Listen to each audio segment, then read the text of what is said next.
लोकसभा चुनाव के दंगल का तीसरा चरण संपन्न हो गया। तीसरे चरण में 7 केंद्रीय मंत्री सहित 4 पूर्व सीएम की प्रतिष्ठा दांव पर थी। जनता ने सभी 1352 उम्मीदवारों की किस्मत ईवीएम में कैद कर दी, जिसके बाद 4 जून का इंतजार बेसब्री से किया जा रहा है।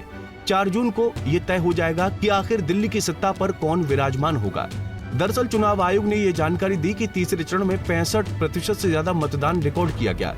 लोकतंत्र के इस महापर्व में जनता जनार्दन ने बढ़ चढ़कर भागीदारी सुनिश्चित की।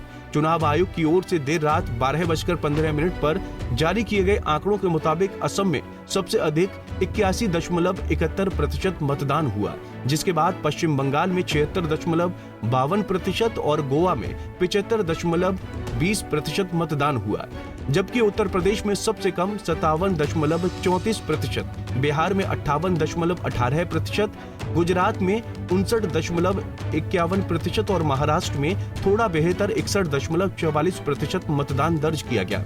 बता दें कि पहले और दूसरे चरण में कुल वोटर टर्नआउट लगभग 66.14% और 66.71% रहा था, जबकि तीसरे चरण में कुल मतदान प्रतिशत 64.58% रहा। चुनाव आयोग के अनुसार ये आंकड़े एक अनुमानित रुझान है और जैसे जैसे डेटा एकत्रित किया जा रहा है, मतदान प्रतिशत थोड़ा और बढ़ने की संभावना है। तीनों चरण मिलाकर लोकसभा की 543 में से 282 सीटों पर मतदान संपन्न हो चुके हैं। तीसरे चरण के चुनाव में मैनपुरी में भी वोटिंग थी। बता दें कि मैनपुरी समाजवादी पार्टी का गढ़ माना जाता है। यहां से अखिलेश यादव की पत्नी और मुलायम सिंह यादव की बहू डिंपल यादव चुनाव लड़ रही हैं। मैनपुरी में मतदान के दौरान सपा प्रमुख अखिलेश यादव ने भाजपा कार्यकर्ताओं पर गंभीर आरोप लगाया।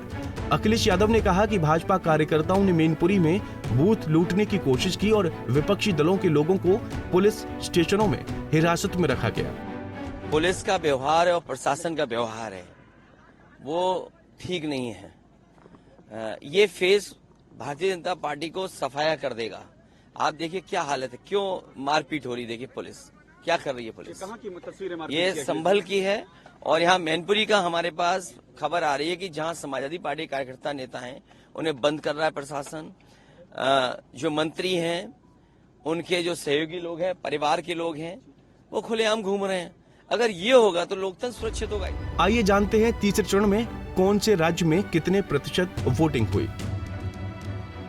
असम 81.61%, बिहार 58.18%, छत्तीसगढ़ 71.6%, दादर नागर हवेली दमन द्वीप 69.87%, गोवा 75.20%, गुजरात 58.98%, कर्नाटक 70.41%, मध्य प्रदेश 66.5%, महाराष्ट्र 61.44%, उत्तर प्रदेश 57.34%, पश्चिम बंगाल 75.79%। अगले 4 चरण के लिए 13 मई, 20 मई, 25 मई और 1 जून को वोट डाले जाएंगे। तीसरे चरण की वोटिंग पर आरजेडी नेता तेजस्वी यादव ने कहा कि हम लोग बहुत अच्छे पोजीशन पर हैं। तीसरा चरण का उसमें हम लोग जो है बहुत ही अच्छे पोजीशन पे हैं। जो लोग चुनाव से पहले कुछ समझते थे, अब सब लोग जो है धीरे धीरे उंगली चबाने का काम कर रहे हैं। तो हम लोग पूरी तरीके से एकदम कॉन्फिडेंट है। तीसरे चरण की वोटिंग को लेकर बीजेपी नेता शहनवाज हुसैन ने कहा कि तीसरे चरण में बिहार की 5 सीट एनडीए जीतेगी। उन्होंने कहा जो तीसरे चरण में जो वोटिंग हुई है, 5 की 5 सीट अररिया, खगड़िया, झंझारपुर, मधेपुरा, सुपौल सारी सीट एनडीए जीतेगी, भारी वोट से जीतेगी। लिहाजा तीसरे चरण के वोटिंग परसेंटेज को देखकर ये सवाल उठ रहा है कि आखिरकार वोटिंग के ये आंकड़ा किसके लिए वरदान साबित होता है और किसके लिए अभिशाप। Bureau report, Punjab Kesari TV. हमसे जुड़े रहने के लिए हमारे YouTube चैनल को सब्सक्राइब करें और नई वीडियो की नोटिफिकेशन के लिए बेल आइकॉन को दबाएं।